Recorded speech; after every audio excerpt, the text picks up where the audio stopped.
ஆகாயம் வாய்ஸ் நேயர்களுக்கு வணக்கம். இன்றைக்கு நம்மோடு நேர்காணலுக்காக மூத்த பத்திரிகையாளர் மற்றும் அரசியல் திறனாய்வாளர் திரு மணி அவர்கள் நம்மோடு இணைந்திருக்கிறார். அவரோடு பேசலாம். சார் வணக்கம். சார் வணக்கம். மதுபான முறைகேடு வழக்குல டெல்லி முதல்வர் அரவிந்த் கெஜ்ரிவால் அமலாக்கத்துறையால் கைது செய்யப்பட்டு சிறையில தான் இருக்காரு. தொடர்ச்சியா ஜாமீன் மறுக்கப்பட்டு வந்த நிலையில இன்றைக்கு சுப்ரீம் கோர்ட்ல வந்து ஜாமீன் கிடைச்சிருக்குது இல்லையா, இடைக்கால ஜாமீன் கிடைச்சிருக்குது.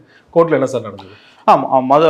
அமலாக்கத்துறை டெல்லி மதுபான கொள்கையில் 100 கோடி ரூபாய்க்கு கிக்பேக்ஸ் லஞ்சம் பெற்றதாக ஆம் ஆத்மி கட்சி தலைவர்கள் ஏற்கனவே சிலரை கைது செய்திருக்கிறது. முன்னாள் துணை முதலமைச்சர் மணிஷ் சிசோடியா, சத்யேந்தர் ஜெயின் இவங்கெல்லாம் 1.5 ஆண்டுகளாக கிட்டத்தட்ட சிறையில் இருக்காங்க. மார்ச் 21ஆம் தேதி இந்த ஆண்டு தேர்தல் நடத்தை விதிமுறைகள் MCC அமலுக்கு வந்த பிறகு முதலமைச்சர் இன்றும் தொடர்கிறார் முதலமைச்சராக. அவரை என்ஃபோர்ஸ்மெண்ட் டைரக்டரேட் அமலாக்கத்துறை கைது செய்தது. ஏப்ரல் 9ஆம் தேதி டெல்லி உயர்நீதிமன்றம் அவருக்கு எதிராக அவர் அந்த அரெஸ்ட்டை சேலஞ்சு பண்ணி போட்ட பெட்டிஷனை டிஸ்மிஸ் பண்ணி அவருக்கு எதிராக பூர்வாங்க ஆதாரங்கள் இருக்குதுன்னு தீர்ப்பு கொடுத்தது. அதை சேலஞ்ச் பண்ணி சுப்ரீம் கோர்ட்டுக்கு போனார் கெஜ்ரிவால். மே 17ஆம் தேதி வந்து சுப்ரீம் கோர்ட் வந்து அவருக்கு வந்து இந்த கேஸில் வந்து இந்த ஜட்ஜ்மெண்ட்டை ஆர்டர்ஸ் ரிசர்வ் பண்ணி வச்சாங்க. தீர்ப்பு ஒத்தி வைக்கப்பட்டது. இதுக்கு நடப்புற இன்ட்ரீம் பெயில் அவர் வந்துட்டு போனார். உங்களுக்கு தெரியும், அந்த 10 நாள் வந்து தேர்தல் பிரச்சாரத்துக்காக. இந்த மே 17ஆம் தேதி ஒத்தி வைக்கப்பட்ட தீர்ப்பில் இன்றைக்கி வழக்கில் தீர்ப்பு கொடுக்கப்பட்டிருக்கிறது. 90 நாள் அவர் சிறையில் இருந்திருக்காரு. இந்த வழக்கில் எந்த முன்னேற்றமும் இல்லை, அதனால் அவருக்கு இடைக்கால ஜாமீன் வழங்குகிறோம்னு சொல்லி நீதிபதிகள் சஞ்சீவ் கண்ணா, தீபங்கர் தத்தா 2 பேர் அடங்கிய டிவிஷன் பெஞ்ச் இன்றைக்கு அவருக்கு வந்து ஜாமீன் வழங்கியிருக்கிறது. நீதிபதி சஞ்சீவ் கண்ணா அவர்கள் சொல்லும்போது வெளிப்படையா அவர் பிணையில வெளியில இருக்கிறதுக்கும் இந்த விசாரணைக்கும் எந்த பிரச்சனை இருக்காது அப்படிங்கிறது சொல்லி தானே ஜாமீன் கொடுத்துருக்காரு. கண்டிப்பாக இந்த தீர்ப்பு வந்து ஈடிக்கு ஒரு பின்னடைவு தான். ஏன்னா கண்டமேனிக்கு சகட்டுமேனிக்கு ஈடி வந்து தலைவர்களை அரெஸ்ட் பண்ணிக்கிட்டு இருக்குது. அதே பிஜேபிக்கு ஒத்து உதக்கூடிய பிஜேபிக்கு ஜால்ரா போடக்கூடியவர்களாக இருந்தாங்கன்னா அவர்களுக்கு வந்து எந்த விதமான அவர்கள் மீது எந்த வழக்கும் கிடையாது. அது மாதிரி அடுக்கிக்கிட்டே போகலாம். எத்தனையோ பேர் வந்து அந்த மாதிரி இருக்காங்க. முகுல் ராய்லேருந்து பிரஃபுல் பட்டேல்லேருந்து இவர் அஜித் பவார்லேருந்து ஒரு பெரிய நீளமான பட்டியலே இருக்குது. செந்தில் பாலாஜி அது வந்து எதிர் சைடில் பிஜேபி ஆதரிச்சாங்கன்னா அவங்க எவ்வளோ கொடுங்குற்றவாளிகளாக இருந்தாலும் அவங்கள பிஜேபியில் சேர்ந்தா வாஷிங் மிஷினில் போட்டு துவச்சி எடுத்து அவங்கள க்ளீனாக வெளியில் அனுப்பிடுவாங்க, தூய்மைப்படுத்தி. ஆனால் எதிர்த்தாங்கன்னா அவங்க சிறையில் தான் வாடணும். அதுக்கு சரியான உதாரணம் கெஜ்ரிவால். ஸோ கெஜ்ரிவால் கேஸில் வந்து அமலாக்கத்துறை வழக்கில் அவருக்கு வந்து ஜாமீன் கொடுக்கப்பட்டிருக்கிறது. 90 நாள் சிறையில் இருந்தால் அவர் நீங்கள் வந்து விசாரணையில் வந்து முன்னேற்றம் இல்லைன்னு கோர்ட்டு சொல்லுது. அந்த இவரை வெளியில் விடுறதால விசாரணைக்கு பாதிப்பு இருக்காதுன்னு கோர்ட்டு கருதுது. இது வந்து இடி அமலாக்கத்துறையோட சட்டத்திட்டங்கள் PMLA prevention of money laundering act, PMLA வந்து ரொம்ப கொடூரமான சட்டம். அதில் பெயில் கொடுக்கறதுன்றது சாதாரணமாக சுப்ரீம் கோர்ட்டால் தான் முடியும். கீழமை நீதிமன்றங்களோ ஹைகோர்ட்டோ பயப்படுவாங்க கொடுக்கறதுக்கு. அப்படி இருக்கும்போது தைரியமாக உச்சநீதிமன்றம் இந்த தீர்ப்பை வழங்கி இருக்கிறது. பட் இது கொடுத்தாலும் அவர் இமீடியட்டாக வெளியில் வர முடியாது. ஏன்னா இந்த வழக்கில் வந்து ஜூன் 26ஆம் தேதி CBIயும் அவரை கைது செய்தது. மோடி அரசு எந்த அளவுக்கு பழிவாங்க துடிக்கக்கூடிய இரத்த வெறி பிடித்த ஒரு அமைப்பாக CBIயும் அமலாக்கத்துறையும் மாறிவிட்டது என்பதற்கு உதாரணம் அவர் அமலாக்கத்துறை கைது செய்த 3 மாதம் பொறுத்து CBI கைது பண்ணது. ஏன்னா அவருக்கு ஜாமீன் கிடைப்பது உறுதி என்று ஆன பிறகு இப்போ CBI கேஸில் அவருக்கு பெயில் வரணும். அதில் CBI கேஸில் அவர் பெயில் போட்ட பெட்டிஷன் வந்து ஜூலை 17 இந்த அடுத்த புதன்கிழமை உச்சநீதிமன்றத்தில் இது டெல்லி ஹைகோர்ட்டில் வருது. சாதாரணமாக இந்த மாதிரி ஒரு கேஸில் வந்து இந்த மாதிரி பெயில் கொடுத்துட்டாங்க, சுப்ரீம் கோர்ட் கொடுத்துருச்சு, ஒரு ஆர்கனைசேஷன் ஒரு அமைப்பு கைது செய்த வழக்கில் கொடுத்துட்டாங்கன்னா இன்னொரு அமைப்பில் கைது செய்யப்பட்ட வழக்கில் சாதாரணமாக பெயில் கிடைப்பது ஈஸி. மோடி அரசு குட்டிக்காரணம் போடுகிறது. கெஜ்ரிவாலை எப்படியாவது சிறையிலேயே வைத்து விட வேண்டும் என்று பார்க்கிறது. CBI வழக்கில் இப்போ விரைவில் ஜாமீன் கிடைக்க வாய்ப்பு இருக்குது, நிறையா இருக்குது. ஏன்னா மெயின் கேஸ் வந்து இடி கேஸில் பெயில் கிடச்சுன்னா சுப்ரீம் கோர்ட் CBI கேஸ்லையும் பெயில் கிடைப்பதற்கு வாய்ப்புகள் அதிகம். இல்லைனா சுப்ரீம் கோர்ட்டில் போய் வாங்கணும். கண்டிப்பாக பெயில் அவருக்கு வந்து ஹைகோர்ட்டில் கிடைக்கலனாலும் சுப்ரீம் கோர்ட்டில் கிடச்சிடும். இது வந்து என்னென்னா அடுத்த ஆண்டு துவக்கத்தில் 2025 துவக்கத்தில் டெல்லியில் சட்டமன்ற தேர்தல்கள் வர இருக்கின்றன. அது வரைக்கும் கெஜ்ரிவாலை இந்த வழக்கில் ஊற போட்டு தோச்சு எடுக்கணும்னு மோடி கவர்மெண்ட் விரும்புது. அதனால தான் இவ்வளோ அட்டுழியங்களும் செய்து கொண்டிருக்கிறது. அமலாக்கத்துறை ஒரு வெறிகொண்ட மிருகமாக மாறிவிட்டது. வேட்டை நாயாக அது வந்து மனிதர்கள் மீது தங்களுக்கு பிடிக்காத அரசியல்வாதிகள் மீது மோடி அரசால் ஏவி விடப்படுகிறது. அதனுடைய பலன் தான் இன்றைக்கு வந்து கெஜ்ரிவாலுடைய இந்த கைது என்று நாம் பார்க்க வேண்டும். நீங்கள் சொன்னது மாதிரி டெல்லியில் வந்து அடுத்த ஆண்டு எலெக்ஷன் வருது. ஸோ அதில் வந்து கெஜ்ரிவாலை ஒரு பின்னடைவு ஏற்படுத்தணும் தான் இன்னும் வந்து ஜாமீன் கொடுக்காம உள்ளே வச்சிருக்காங்க அப்படிங்கிற ஒரு பார்வை முன்வைக்கப்பட்டாலும் மக்கள் மத்தியில் என்ன மாதிரியான ஒரு இம்பாக்ட் ஏற்படுத்த நினைக்கிறீங்க? தேர்தலில் இது எதிரொலிக்குமா பாஜகவுக்கு எதிராக? இல்லை, இப்போ பார்லிமெண்ட் எலெக்ஷனை பொறுத்த வரைக்கும் அது எதிர்வலிக்கலை. 7 சீட்டு அவங்க ஜெயிச்சாங்க. 2014 7 சீட்டு ஜெயிச்சாங்க. 19 பிஜேபி 7 சீட்டு ஜெயிச்சது. இப்போ 24 டெல்லி சட்டமன்றம் ஆம் ஆத்மி கண்ட்ரோல் 70 சீட்டில் 63 சீட்டு நம்ம ஜெயிச்சிருக்காங்க. ஆனால் பார்லிமெண்ட்டில் தொடர்ந்து 7 சீட்டு பிஜேபி ஜெயிச்சுக்கிட்டே இருக்குது. இந்த முறை காங்கிரஸ் ஆம் ஆத்மி கூட்டணி இருந்தும் பிஜேபி 7 சீட்டு ஜெயிச்சுது. ஓட்டு டிரான்ஸ்ஃபர் ஆகலை. ஆம் ஆத்மி ஓட்டு காங்கிரஸுக்கு டிரான்ஸ்ஃபர் ஆகலை. காங்கிரஸ் ஓட்டு கொஞ்சம் ஆம் ஆத்மிக்கு டிரான்ஸ்ஃபர் ஆச்சு, அதால் பிரயோஜனம் இல்லை. ஆம் ஆத்மி காங்கிரஸ் கூட்டணி படுதோல்வி. இது வந்து எங்கேயுமே வெற்றி பெற எக்ஸப்ட் குஜராத்தில் கூட ஒன்றும் பெரிய அளவில் இல்லை. மற்றபடி டெல்லி, பஞ்சாப் எல்லா இடத்துலையுமே ஆம் ஆத்மி காங்கிரஸ் கூட்டணி என்பது பெரும் தோல்வியை தான் சந்தித்து கொண்டிருக்கிறது. ஹரியானாவில் என்ன ஆக போகுதுன்னு தெரியல. கெஜ்ரிவால் வழக்கில் இது ரொம்ப முக்கியமான ஒரு முன்னேற்றம். இந்த ஜாமீன் கிடைத்ததால் சிபிஐ வழக்கிலும் அவருக்கு ஜாமீன் கிடைப்பதற்கு வாய்ப்புகள் பிரகாசமாக இருக்கின்றன. அவர் விடாப்பிடியாக ராஜினாமா செய்யாமல் முதலமைச்சராக இருந்து கொண்டே தான் இருக்கிறார். அதனால் வந்து அவர் வெளியில் வந்தார்னா ஆட்டோமேட்டிக்காக சிஎம்மாக ஃபங்க்ஷன் பண்ணவே ஆரம்பிச்சிடுவார். ஆகவே இன்னும் அடுத்த வாரம் புதன்கிழமை டெல்லி ஹைகோர்ட்டில் வரும்போது டெல்லி ஹைகோர்ட் என்ன பண்ணுதுன்றதை நம்ம பார்க்கணும். அநேகமாக அவருக்கு ஜாமீன் கிடைப்பதற்கான வாய்ப்புகள் பிரகாசமாக இருக்கின்றன. விரைவில் விடுதலை ஆவார் கெஜ்ரிவால் என்று நாம் எதிர்பார்க்கலாம். நீங்கள் சொன்னது மாதிரி வந்து காங்கிரஸ் ஆம் ஆத்மி கூட்டணி நாடாளுமன்ற தேர்தலில் வந்து எடுபடலை அப்படின்னு சொல்லியிருந்தீங்க. ஏன்னா 7 இடங்கள்லையுமே பாஜக தான் வெற்றி பெற்றாங்க. அப்படின்னாலும் தேர்தலுக்கு முன்னாடி நம்ம தொடர்ச்சியாக பேசும்போது டெல்லி மக்கள் வந்து பார்லிமெண்ட்டில் ஒரு மாதிரியும் சட்டமன்றத்தில் ஒரு மாதிரி வாக்களிப்பாங்க இல்லையா? ஸோ 25லையுமே வந்து ஆம் ஆத்மி தான் வெற்றி பெற வாய்ப்பு இருக்கா? நம்ம முன்னாடி யூகிக்க முடியாது. இந்த வாட்டி மக்கள் அப்படி தான் முடிவு பண்ணுவாங்கன்னு எதிர்பார்க்க முடியுமா? அதை சொல்ல முடியாது சிவா. ஏன்னு கேட்டிங்கன்னா அந்த வாக்குகள் ஆம் ஆத்மி கட்சியோட வாக்குகள் அடிப்படையில் ஆன்டி காங்கிரஸ் வாக்குகள். ஓகே, தான் கட்சி அவர் எப்படி வளர்த்தாருன்னா 2012 அண்ணா ஹசாரே மூமெண்ட்டில் வராரு இவர். அதன் பிறகு ஒரு கட்சி ஆரம்பிக்கும் போது அண்ணா ஹசாரே வேணான்ட்டு ஒதுங்கி போகிறாரு. இவர் கட்சி ஆரம்பிக்கிறாரு, ஜெயிக்கிறாரு. இன்ஃபேக்ட் இந்த மதுபான கொள்கையில் கூட நீ வந்து அதை தளர்த்தாதன்னு சொன்னார் அண்ணா ஹசாரே. அது என்ன மதுபான கொள்கைன்னா கவர்மெண்ட் அவுட்லெட்டில் தான் வித்துட்டு இருந்தாங்க. அதை மாற்றிட்டு ப்ரைவேட்டு கொடுத்தாரு. அந்த ப்ரைவேட்டு கொடுத்ததில் 100 கோடி ரூபாய் சவுத்துலேருந்து ஒரு சிண்டிகேட் கொடுத்ததாக தான் குற்றச்சாட்டு. அதில் தான் பிஆர்எஸ் பகுஜன் டிஆர்எஸ் அவங்க லீடர் அந்த அம்மா கவிதா கைது பண்ணப்பட்டு இன்னமும் உள்ளே இருக்காங்க. தெளிவாக அதில் ஊழல் நடந்ததுக்குன்றதை வந்து ஒரு பிரேமஃபஸே கேஸை வந்து கோர்ட்டு வச்சுருக்குது. ஆனால் கெஜ்ரிவால் வரைக்கும் அதை லிங்க் பண்ண முடியுமான்றது தான் இப்போ பேசிக் கொஸ்டின்.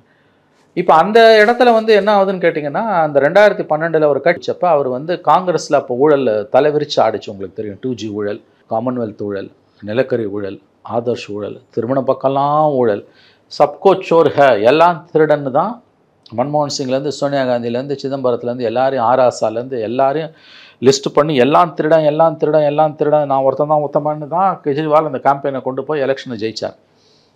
அப்போ காங்கிரஸுக்கு எதிராக இருந்த மனநிலையை நன்றாக அவர் அறுவடை செய்தார். இன்றைக்கி அதே காங்கிரஸோட போய் அவர் சேரும்போது மக்கள் தூக்கி அடிக்கிறாங்க. அதாவது வந்து பேசிக்கலி வந்து ஆம் ஆத்மியோட ஓட் பேங்க்கில் 80% மேலே ஆன்டி காங்கிரஸ். அவர் பிஜேபியோட சேர்ந்தா கூட ஓட்டு விடும், ஆனால் காங்கிரஸோட சேர்ந்தா அவருக்கு சத்தியமாக ஓட்டு விடாது என்பது தான் இப்போ நிரூபிக்கப்பட்டிருக்கு. திமுக அதிமுக மாதிரி அதே மாதிரி டெல்லி பாலிடிக்ஸ் இன்னும் ரொம்ப மோசமான நிலைமை என்னென்னா பார்லிமெண்ட் எலெக்ஷனில் மக்கள் பிஜேபிக்கு ஓட்டு போடுறதும் அசம்பிளின்னு வந்தால் கெஜ்ரிவாலுக்கு ஓட்டு போடுறதும் தொடர்ந்து நடந்துக்கிட்டே இருந்தது. 2014 7 சீட்டு கொடுத்தாங்க. அடுத்து வந்து அசம்பிளியில் 63 சீட்டு கொடுத்தாங்க. 70ல் 63 கெஜ்ரிவாலுக்கு. அதுக்கடுத்து 19ல் 7 சீட்டு பிஜேபிக்கு. அடுத்த அசம்பிளியில் 2020 கிட்டத்தட்ட 60 சீட்டு ஆம் ஆத்மிக்கு. ஆனால் இந்த முறை காங்கிரஸோட கூட்டு வச்ச காரணத்தால் அந்த ஓட்டு வருமானது தெரியல. அசம்பிளியில் காங்கிரஸ் ஆம் ஆத்மி கூட்டுக்கு வாய்ப்பே கிடையாது. அதனால் இந்த கூட்டணி வந்து பொருந்தாத கூட்டணியாக மாறிப்போச்சு. பஞ்சாபில் வந்து குட்டணியே இல்லைன்னு கெஜ்ரிவால் ஜெயிலுக்கு போகிறதுக்கு முன்னாலே அறிவிச்சிட்டு போயிட்டார். அங்கே 7 சீட்டு காங்கிரஸ் ஜெயிச்சது, 3 சீட்டு ஆம் ஆத்மி ஜெயிச்சது. ஹரியானாலையும் பெரிய அளவில் ஒத்து போகல. குஜராத்தில் ஓரளவு ஒர்க் அவுட் ஆகிருக்குது, வேறு எங்கேயுமே அது ஒர்க் அவுட் ஆகலை. டெல்லியில் வந்து ஆம் ஆத்மியோட ஓட் பேங்க் ஓவர் 80% ஆன்டி காங்கிரஸ்ன்றதுனால அது ஜெல் ஆகலை, ஓட்டு டிரான்ஸ்ஃபர் ஆகலை. அதனால் அடுத்த அசம்பிளியில் கண்டிப்பாக கூட்டணி இருக்காது. அப்படி கூட்டணி வச்சாங்கன்னா பிஜேபி ஸ்வீப் பண்ணிட்டு வரும். மோஸ்ட்லி கூட்டணி இருக்காது. கூட்டணி இல்லாமல் நின்னா கெஜ்ரிவால் வெற்றி பெறுவதற்கு வாய்ப்புகள் அதிகம். இந்த இந்தியா பிளாக்ல இருக்கக்கூடிய முரண்பாடுகளில் மிகப்பெரிய முரண்பாடு வந்து ஆம் ஆத்மி காங்கிரஸ் கூட்டணி. பஞ்சாபில் எதிர்த்து போட்டி, டெல்லியில் கூட்டணி வச்சு போட்டி, வாஷ் அவுட்டு, டெல்லியில் வாஷ் அவுட்டு, ஓட்டு டிரான்ஸ்ஃபர் ஆகல. 7 சீட்டும் பிஜேபி ஜெயிக்குதுன்னா மக்கள் வந்து கெஜ்ரிவாலை தூக்கி அடித்திருக்கிறார்கள் என்று தான் அர்த்தம் உங்களுக்கு. ஓகே சார், அதே போல் சில வாரங்களுக்கு முன்னாடி தான் வந்து ஜார்க்கண்ட் முன்னாள் முதல்வர் ஹேமந்த் சோரன் அவர்களுக்கு ஜாமீன் கிடைத்தது இல்லையா? விரைவில் அங்கே தேர்தல் வரப்போகுது, அது என்ன மாதிரியான தாக்கத்தை ஏற்படுத்த நினைக்கிறீங்க? இப்போ வந்து இந்த ஆண்டு இறுதியில் தான் வருது. முதல்ல மகாராஷ்டிராவில் வருது, அதற்கு பிறகு ஹரியானா அண்ட் ஜார்க்கண்ட். இன்னும் 4 மாதங்கள் குறையாமல் இருக்கின்றன. இது எப்படி பிளே அவுட் ஆகும் நமக்கு தெரியல. பிஜேபியோட வெற்றிகளில் ஒன்று என்னன்னு கேட்டிங்கன்னா, இந்த எலெக்ஷன் கற்றுக் கொடுத்த பாடம் வந்து எஸ்சி மக்கள், ஷெட்யூல் காஸ்ட் வந்து காங்கிரஸோடு இருக்காங்க அல்லது பிஜேபிக்கு எதிராக இருக்காங்க, காங்கிரஸ், ஆம் ஆத்மி, சமாஜ்வாதி போன்ற கட்சிகளுக்கு. பட் எஸ்டி மக்களுக்கு, ஷெட்யூல் ட்ரைப், பழங்குடியின மக்கள் வந்து பிஜேபி கிட்ட இருக்காங்க. அதனால தான் ஜார்க்கண்டில் ஜெயிக்க முடியுது, பீகாரில் ஜெயிக்க முடியுது, மத்திய பிரதேசில் ஜெயிக்க முடியுது, சத்தீஸ்கட்டில் ஜெயிக்க முடியுது. ஹேமந்த் சோரன் கைதுக்கு பிறகு ஜார்க்கண்டில் இருக்க 14 இடங்களில் 9 இடங்களில் பிஜேபி ஜெயிக்குது. பெரிய விஷயம் அது. ஆகவே வந்து பழங்குடியின மக்கள் மத்தியில், ஷெட்யூல் ட்ரைப் மக்கள் மத்தியில் பிஜேபிக்கான செல்வாக்கு வந்து பெரிய அளவுக்கு குறையவில்லை. அதுக்கு என்ன காரணம்? அதுக்கு பல காரணங்கள் சொல்கிறாங்க. ஒன்று வந்து அந்த பழங்குடியினர் மக்கள் மத்தியில் பிஜேபி ஹார்டாக ஒர்க் பண்ணுறாங்க. அந்த இடத்துல அவங்க ஹார்டாக ஒர்க் பண்ணுறாங்க. எஸ்சி மக்கள் பிஜேபிக்கு எதிராக திரும்பின மாதிரி எஸ்டி மக்கள் திரும்பவில்லை. கட்சி வந்து ரொம்ப நல்லா வேறுபடுத்தியிருக்கிறது. பிஜேபின்ற கட்சி வந்து எஸ்டி மக்கள் மத்தியில் நன்றாக வேறுபடுத்தியிருக்கிறது. சத்தீஸ்கர்லாம் வந்து உங்களுக்கு வந்து மத்திய பிரதேஷ், சத்தீஸ்கர்லாம் ரொம்ப முக்கியமான ஒரு ஆஸ்பெக்ட். அப்படி பார்த்தீங்கன்னா ஒர்க் பண்ணுறாங்க. ஆதிவாசிகள் மத்தியில் பிஜேபியோட ஒர்க் வந்து அதிகமாக இருக்குது. ஆனால் இது ரொம்ப முரண்பாடுகளின் மூட்டை தான். ஏன்னு கேட்டிங்கன்னா வந்து கனிம வளங்களை கொள்ளையடிப்பதற்கு சத்தீஸ்கரில் மிகப்பெரிய அளவில் வந்து நக்சல் ப்ராப்ளம் இருக்குது. மிகப்பெரிய அளவில் மைனிங் இஷ்யூஸால் ஆதிவாசிஸ் வந்து டிஸ்பிளேஸ் ஆகுறாங்க. ஆனால் மக்கள் பிஜேபிக்கு ஓட்டு போடுறாங்க. ஜார்க்கண்டில் மாநில முதலமைச்சர் சிட்டிங் சிஎம் அரெஸ்ட் பண்ணுறாங்க. பட் 14 சீட்டில் 9 சீட்டு அவங்க ஒர்க் பண்ணுறாங்க. ரொம்ப ஜெயிக்கிறாங்க. சிம்பிளாக சொல்கிறேன்னா வந்து இந்த தேர்தலோட முக்கியமான பாடங்களில் ஒன்று, ஷெட்யூல் காஸ்ட்டுக்கு வந்து இந்த தடவை நம்முடைய ரிசர்வேஷன் பறி போய்விடுமோ என்கின்ற ஒரு அச்சம் வந்தது. அது சரியாக காங்கிரஸும் சமாஜ்வாதி பார்ட்டியும் இன்னும் சில எதிர்கட்சிகளும் நன்றாக யூஸ் பண்ணிக்கிட்டாங்க. அதனால தான் பிஜேபி தோல்வியை சந்தித்தது. எஸ்சி மக்கள் மத்தியில், ஷெட்யூல் காஸ்ட் மக்கள் மத்தியில், தாழ்த்தப்பட்ட மக்கள் மத்தியில் பிஜேபிக்கு ஒரு பெரிய பின்னடைவு ஏற்பட்டிருக்கிறது. அதே சமயத்தில் ஷெட்யூல் ட்ரைப் பழங்குடியின மக்கள் மத்தியில், மலைவாழ் மக்கள், ஆதிவாசிகள் மத்தியில் பிஜேபிக்கான செல்வாக்கு என்பது வலுவுடன் இருக்கிறது, வளர்ந்து கொண்டும் இருக்கிறது. அதனால் ஜார்க்கண்ட்லலாம் என்ன மாதிரியான ஷேப் அப் ஆகுன்றதுலாம் நம்ம கண்டிப்பாக இப்போ சொல்ல முடியாது. We have to wait. இன்னும் 4-5 மாதம் இருக்குது. ஜார்க்கண்டில் அங்கே முதலமைச்சர் வந்துட்டார். ஹேமந்த் சோரன் மறுபடியும் பவருக்கு வந்துட்டார். ஸோ ஜாமீன் கிடைக்கக்கூடாது நீடி எவ்வளோ முயற்சி எவ்வளோ பண்ணாங்க, வந்து அவர் வந்துட்டார். அதே மாதிரி தான் கெஜ்ரிவால் விஷயத்துலையும் நடக்க போகுது. ஒரு பெயிலில் வந்துட்டாருன்னு வச்சுக்கோங்களேன். பிஜேபி வந்து இந்த 2.0 ஆடின ஆட்டத்தை 3.0 ஆட முடியாதுன்றது தான் இத்தகைய தீர்ப்புகள் கொடுக்கக்கூடிய சமிக்ஞையாக இருக்கிறது. நீதிமன்றங்களும் மத்திய அரசுக்கு 2.0 இருந்த செல்வாக்கு 3.0 இல்லைன்றதுனால ரொம்பவும் தன்னிச்சையாக, அதாவது வந்து அரசியல் சாசனம் கொடுத்த பவர் படி, அதாவது வந்து கான்ஸ்டியூஷன் கொடுத்த இண்டிபெண்டன்ட் ஜுடிஷரின்ற அந்த தன்னுடைய பவரை வந்து இந்தியன் ஜுடிஷரி வந்து மெல்ல மெல்ல அசெப்ட் பண்ணுதுன்றது தான் தேர்தல் முடிவுகளுக்கு பிறகு வரக்கூடிய அமலாக்கத்துறை வழக்குகளில் சம்பந்தப்பட்ட தீர்ப்புகள் நமக்கு கொடுக்கக்கூடிய செய்தியாக இருக்கிறது. ரைட் சார், நீங்கள் சொன்னது மாதிரி வந்து மகாராஷ்டிராவில் முதல்ல தேர்தல் வர இருக்குது இல்லையா? எம்எல்சி எலெக்ஷன் வந்து விரைவில் வர இருக்கிற சூழலில் வந்து எம்எல்ஏக்கெல்லாம் வந்து ரெசார்ட்டில் வந்து அடைச்சி வைக்கப்பட்டிருக்காங்க அப்படிங்கிற ஒரு செய்தியாக பார்க்க முடியுது. சட்டமன்ற தேர்தலுக்கு முன்னாடி நடைபெற இந்த எம்எல்சி தேர்தல் எவ்வளோ முக்கியமான ஒன்றுன்னு நினைக்கிறீங்க? இல்லை, அங்கெல்லாம் வந்து எம்எல்சி வந்து இப்போ இந்தியாவில் வந்து சில மாநிலங்களில் தான் எம்எல்சி இருக்குது. பல மாநிலங்களில் கழிச்சிட்டாங்க. தமிழ்நாட்டில் 86 எம்ஜிஆர் கழிச்சிட்டாரு. அதுக்கு பிறகு கொண்டு வரவே முடியல. இவ்வாறு எல்லா மாநிலங்களையும் எம்எல்சின்றது கண்டிப்பாக இருக்கணும்.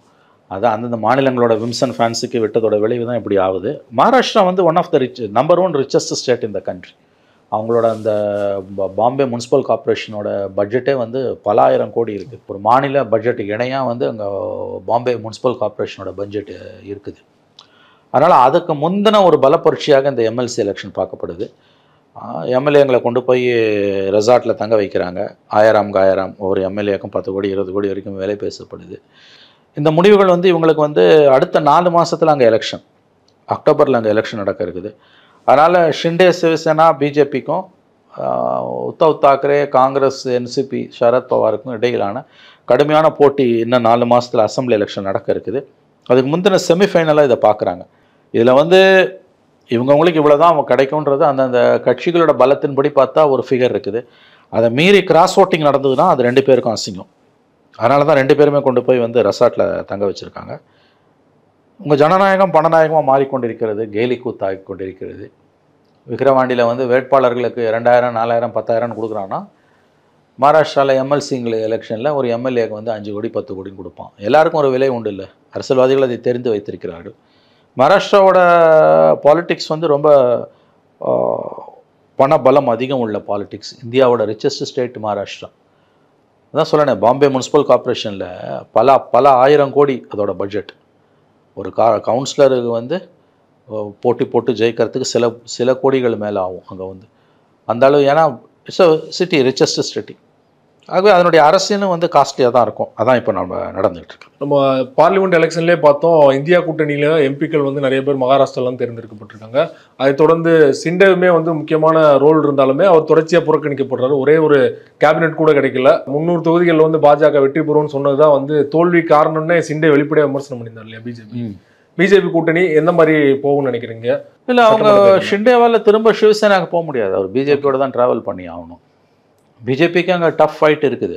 ஏன்னா உத்தவ் தாக்கரே, காங்கிரஸ், என்சிபி அலையன்ஸ் ஸ்ட்ராங்காக இருக்குது. பட் மோடி கிட்ட பிஜேபி கிட்ட பணம் இருக்குது. அதனால் வந்து குறைச்சி மதிப்பிட முடியாது. டெல்லியில் பவரும் கையில் இருக்குது, எலெக்ஷன் கமிஷன் அவங்க கையில் இருக்குது. ஆகவே இப்போ உறுதியாக வந்து பிஜேபி கூட்டணி என்டிஏ தோற்றுரும்லாம் இப்போ உறுதியாக சொல்ல முடியாது. Tough fight on the cards, நிச்சயமாக டஃப் ஃபைட் இருக்குது. 4 மாதம் இருக்குது. அதனால் இப்போ எதுவுமே நம்ம உறுதியாக சொல்ல முடியாது. ஆனால் இந்தியா கூட்டணி நம்பிக்கையோடு இருக்காங்க இல்லையா? இந்தியா கூட்டணி நம்பிக்கையோடு இருக்காங்க. ஏன்னா பெரிய அளவில் அவங்க வந்து அங்கே சாதிச்சு காமிச்சிருக்காங்க. இந்தியா கூட்டணி ரொம்ப அக்ரெசிவாக பவர்ஃபுல்லாக இருக்காங்க, ரொம்ப பாசிட்டிவாக இருக்காங்க. ஒருவேளை இந்தியா கூட்டணி வெற்றி பெற்றால் உத்தவ் தாக்கரே தான் சிஎம். அப்படி நடந்ததுன்னா அது மோடிக்கு பெருத்த பின்னடைவாக இருக்கும், கண்டிப்பாக பெருத்த பின்னடைவாக இருக்கும். ஏன்னா அவங்க ஷிண்டே கிட்ட இப்போ 7 எம்பிஸ் இருக்காங்க. இந்த 240 தவிர 3 பேர் ஆதரவு தான் அது கிட்டத்தட்ட மேஜிக் மார்க்கை கிராஸ் பண்ண உதவி இருக்குது. தெலுங்கு தேசத்தோட 16, நிதிஷோட 12, 28, சிராக் பாஸ்வான் 5, 33. இந்த 33 + 240, 273, 272 is the magic mark. Shinde கிட்ட 7 இருக்குது.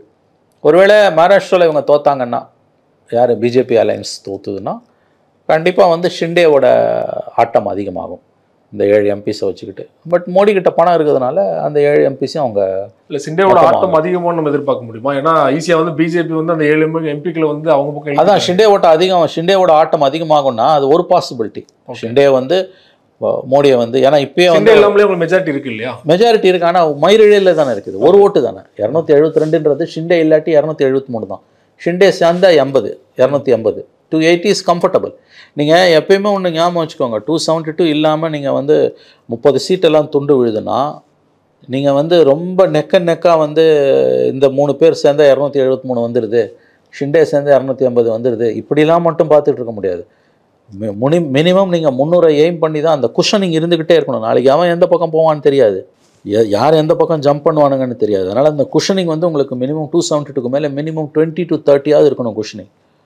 இந்த ரொம்ப மயிரிழையில் இருக்கக்கூடிய அந்த சொற்ப எண்ணிக்கையிலான நேரோ மார்ஜின் ஆல்வேஸ் ரிஸ்கி. ஏன்னா முக்கியமான பில்லில் எதையாவது வந்து உங்களுக்கு வந்து மாற்றி குத்திட்டான், இல்லை அன்றைக்கி ஹவுஸுக்கு வரலன்னு வச்சுக்கோங்க, முடிஞ்சு போச்சுக்காது. ஸோ இது உங்களுக்கு வந்து 272னா எப்பயுமே சிவா மினிமம் +20 இருக்கணும், +20 இருக்கணும், குஷனிங் இருந்துக்கிட்டே இருக்கணும், இல்லாட்டி கவர்மெண்ட்டுக்கு கஷ்டம். ஸோ இந்த மகாராஷ்டிரா எலெக்ஷனில் ஒருவேளை பிஜேபி ஷிண்டே சிவசேனா தோல்வி அடைந்தால், ஒருவேளை அதுக்கு பிறகு கண்டிப்பாக Modi will be more vulnerable. இவங்க அது அதிகமாக வந்துடுவாங்கன்னு சொல்லலை வெளியில் ஷிண்டேலாம். அப்போ இன்னும் அதிகமாக அவங்க வந்து நிபந்தனைகளை விதிப்பார்கள். அந்த ஒரு ஆபத்து இருந்துக்கிட்டே தான் இருக்குது. Maharashtra election crucial. மகாராஷ்டிராவில் மட்டும் பிஜேபி தோல்வி அடைந்தால் மோடி வந்து என்ன கவர்மெண்ட் ஒன்றும் ஆகாது, but Modi will be vulnerable வாங்க. மோடிக்கான நெருக்கடி இன்னும் அதிகமாகும், பிஜேபிக்குள்ளே அதிகமாகும். ஸோ மகாராஷ்டிரா எலெக்ஷன் நம்ம கூர்ந்து பார்க்க வேண்டும். மகாராஷ்டிரா எலெக்ஷனில் ஒருவேளை ஷிண்டே அவர்கள் பிஜேபி கூட்டணி தோல்வி அடைஞ்சுன்னா அவரோட ஹோல்டு வந்து கம்மியாக இருக்கும் இல்லையா? ஷிண்டே அவர்கள் அந்த 7 எம்பிக்களே வந்து அவர் கூட இருப்பாங்க அப்படிங்கிறது நம்ம அதான் அப்படி சொல்லிட முடியாது. நீங்கள் அதை எப்படி பார்க்கணும்னா, ஏன்னா மோடிக்கு வந்து அங்கே வந்து செக் வருது இல்லையா உங்களுக்கு வந்து. இந்த 7 பேரை வந்து கையில் 290, 300 இருக்கும்போது ஷிண்டேவை மிரட்டின மாதிரி இப்போ மோடியால் இந்த 7 பேரை மிரட்ட முடியாது. எல்லாரையும் விலைக்கு வாங்க முடியாது, அது ஒன்று ஞாபகம் வச்சுக்கோங்க. எல்லாரையும் ஒன்று நீங்கள் காசை வீசி எறிஞ்சா எல்லாரையும் விலைக்கு வாங்க முடியாது, அந்த ரிஸ்க் இருக்குது. மோடிக்கு உங்களுக்கு வந்து இப்போ இந்த 7 பேர் தானே கையில் சென்ட்ரல் கவர்மெண்ட் இருக்குது, மிரட்டி வாங்கிடலாம் கிடையாது. புரட்டிங்கன்னா என்ன பண்ணுவீங்க? அதனால் வந்து அவ்வளோ சுலபமாக மகாராஷ்டிராவில் ஒருவேளை பிஜேபி கம்ஃபர்டபுளாக ஜெயிச்சதுன்னா ஷிண்டே வழி கொண்டு வந்துருவாங்க. ஒருவேளை அங்கே தோத்துடுறாங்க, காங்கிரஸ் இந்தியா பிளாக் ஜெயிச்சிடுது மகாராஷ்டிராலனா, கண்டிப்பாக சிவசேனாவில் சிவசேனாவோட பார்கெனிங் பவர் அதிகமாகும். ரொம்ப நன்றி சார், உங்கள் நேரத்தை ஒதுக்கி பல்வேறு தகவல் எங்களோட பயன்படுத்தி. நன்றி. நன்றி.